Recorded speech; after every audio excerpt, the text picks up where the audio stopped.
4 দিনের সফরে কাল সকালে চীন যাচ্ছেন প্রধানমন্ত্রী শেখ হাসিনা। বুধবার চীনের প্রেসিডেন্ট শি জিনপিং এর সাথে বৈঠক করবেন তিনি।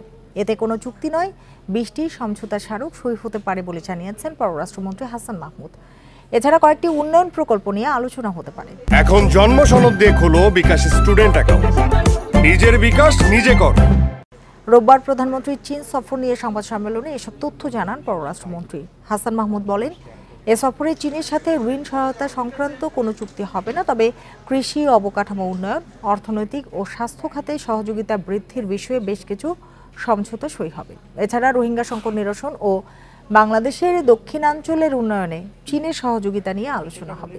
দ্বিপাক্ষিক বাণিজ্য ঘাটতি কমানোর বিষয়টি প্রধানমন্ত্রীর সফরে বিশেষ গুরুত্ব পাবে বলে জানান পররাষ্ট্রমন্ত্রী। সেখানে মাননীয় প্রধানমন্ত্রীকে গার্ডাবরণ প্রদান করে।